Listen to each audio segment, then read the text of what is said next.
Presented by Caltech.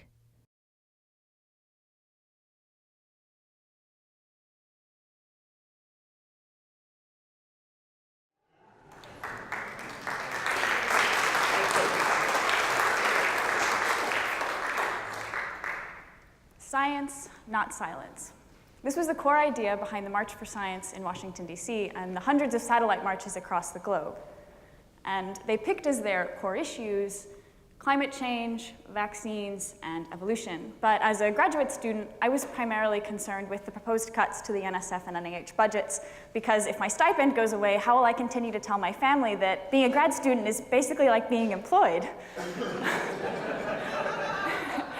I did go to the March for Science in LA with a group from Caltech, but it wasn't quite what I expected. You see, when we got there, we lined up next to a group of marchers who were dressed like commandos, and had actually brought their own loudspeaker, which they then used to amplify their cheer about fascism, Trump, and the KKK, and it made me a little queasy. Maybe because it felt like something was being taken out of context, or maybe because now I was sad about politics instead of happy about science. Once we started marching, we decided we also needed some kind of cheer, and just saying climate change is real is rhythmic but not quite punchy enough, and then just saying science doesn't have enough syllables. So we settled on, what do we want? Evidence-based policy. When do we want it? After peer review. And I actually like that one, but I got tired of yelling it pretty quickly, mostly because yelling makes me feel like I'm angry, and I'm not angry. I'm actually a little bit distracted. You see, I was thinking about a friend of mine here at Caltech who has spent the past 12 months going through 2 painstaking rounds of peer review just to have his paper rejected by the journal outright. And maybe we should work on the parts of peer review that make scientific publishing miserable. It doesn't quite work as a cheer.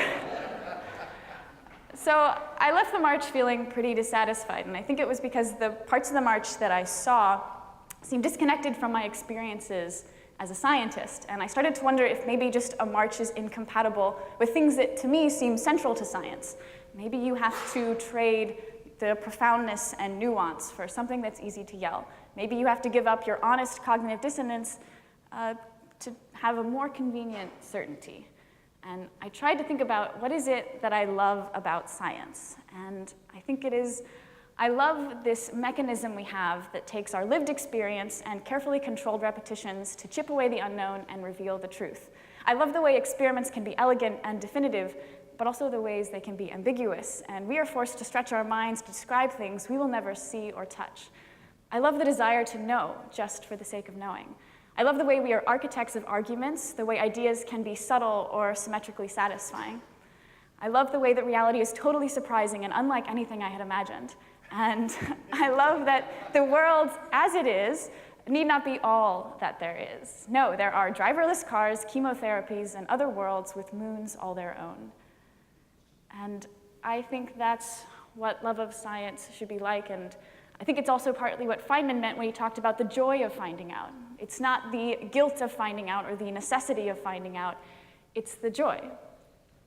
There's a physics professor here named Rob Phillips who once said in class, if you can't name 3 experiments worth changing your life for, you're not indulging your personality enough in science. And I think it's a bit of a bold claim saying like, it's only true love if there are fireworks and explosions, but for Rob Phillips, this actually was his experience. He read about the immense force generated by the proteins responsible for cramming this entire phage genome into this tiny protein container. And he was so inspired, he changed the course of his lab to studying the physics of these biomolecular machines. And this is actually a figure from the first chapter of a textbook he helped write called The Physical Biology of the Cell. So yes, love of science should be like this. It's not just putting up the Hubble photograph and saying, isn't science beautiful, as though this alone should convince us. No, the beauty of science is the extra layer of information that overlays everything we see or experience. It's looking at this photograph and knowing that it shocked us with the number of things in the universe, that maybe many of the colors in this image represent wavelengths that are invisible to the human eye, and that some of the photons collected by this camera originated at distant locales as many as 14 billion years ago when the universe came into existence. And reflecting on these specific things that attracted me and others to science made me realize something else. Maybe the most attractive thing about science isn't that it offers us the truth, though this is often the case. Maybe our most persuasive tool is that through science, we get to experience more wonder. And if I encounter someone who isn't also convinced of the explanatory, life-altering, and life-saving nature of scientific discovery, it's not a failure of their imagination or reasoning.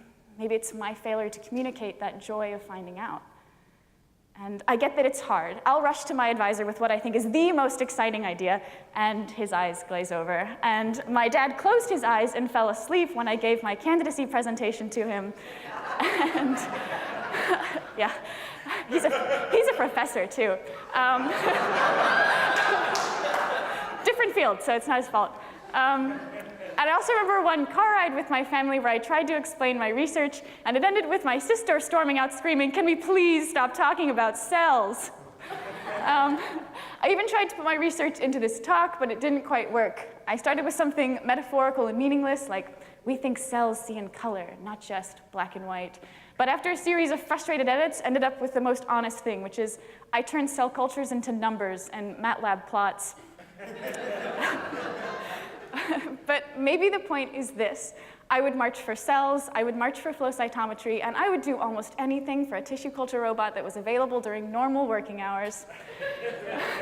But even I forget why I love it, forget what keeps me marching to lab, even though the cells are dead, the machine has crashed, and my results are profoundly meaningless.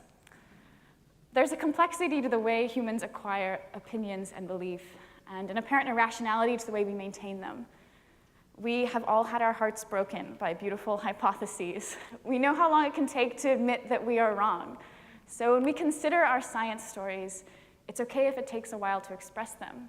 And maybe it's okay if it takes even longer for them to work on their audiences.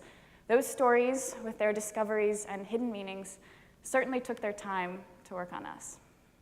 Thank you.